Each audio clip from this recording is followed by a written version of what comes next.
of rubble. Ezekiel 35. God's message came to me. Son of man, confront Mount Seir. Prophesy against it. Tell them, God the Master says, I'm coming down hard on you, Mount Seir. I'm stepping in and turning you to a pile of rubble. I will reduce your towns to piles of rocks. There'll be nothing left of you. Then you will realize that I am God. I'm doing this because you've kept this age-old grudge going against Israel. You viciously attacked them when they were already down, looking their final punishment in the face. Therefore, as sure as I am the living God, I'm lining you up for a real bloodbath. Since you loved blood so much, you'll be chased by rivers of blood. I will reduce Mount Seir to a heap of rubble. No one will either come or go from that place. I will blanket your mountains with corpses. Massacred bodies will cover your hills and fill up your valleys and ditches. I will reduce you to ruins, and all of your towns will be ghost towns. Population 0. Then you will realize that I am God. Because you said, these two nations, these two countries are mine, I'm taking over. Even though God is right there watching, right there listening, I will turn your hate, bloated anger, and rage right back on you. You'll know I mean business when I bring judgment on you. You will realize that I, God, have overheard all of the vile abuse you've poured out against the mountains of Israel, saying, oh, they're roadkill, and we're going to eat them up. You have strutted around, talking so big, insolently pitting yourselves against me, and I have heard it all. This is the verdict of God the Master. With the whole earth applauding, I will demolish you.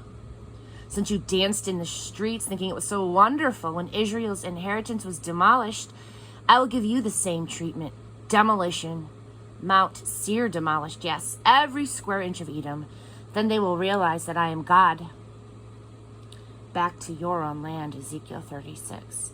And now, son of man, prophesy to the mountains of Israel. Say, mountains of Israel, listen to God's message. God the Master says, because the enemy crowed over you, good, those old hills are now ours. Now, here's a prophecy in the name of God the Master. Because nations came at you from all sides, ripping and plundering, hauling pieces of you off every which way, and you've become the butt of cheap gossip and jokes. Therefore, mountains of Israel, listen to the message of God the Master. My message to mountains and hills, to ditches and valleys, to the heaps of rubble and the empty towns that are looted for plunder and turned into jokes by all of surrounding nations. Therefore, says God the Master, now I am speaking in a fiery rage against the rest of the nations, but especially against you, Edom, who in an orgy of violence and shameless insolence robbed me of my land, grabbed it for themselves. Therefore, prophesy over the land of Israel, preach to the mountains and the hills, to every ditch and valley, the message of God the Master. Look, listen, I'm angry and I care. I'm speaking to you because you've been humiliated among the nations. Therefore, I, God the Master, am telling you that I have solemnly sworn that the nations around you are next. It's their turn to be humiliated. But you, mountains of Israel, will burst with new growth, putting out branches and bearing fruit for my people Israel. My people are coming home. Do you see? I'm back again. I'm on your side. You will be plowed and planted as before. I will see to it that your population grows all over Israel, that the towns fill up with people, and that their ruins are rebuilt. I'll make this place teem with life, human and animal. The country will burst into life, life and more life. Your towns and villages full of people, just as in the old days. I will treat you better than I ever have, and then you will realize that I am God. I'll put people over you, my own people, Israel. They'll take care of you, and you'll be their inheritance. Never again will you be a harsh and unforgiving land to them. God the Master says, because you have a reputation of being a land that eats people alive and makes women barren, I'm telling you now, that you'll never eat people alive again, nor make women barren. This decree of God the Master.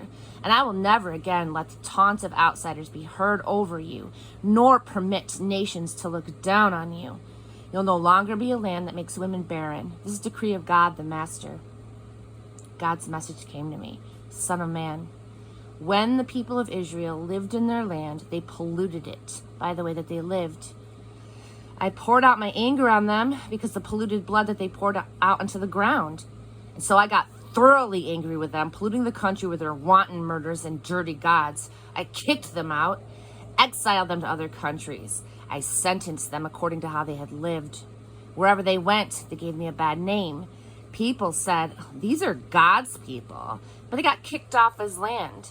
I suffered much pain over my holy reputation, which the people of Israel blackened in every country that they entered.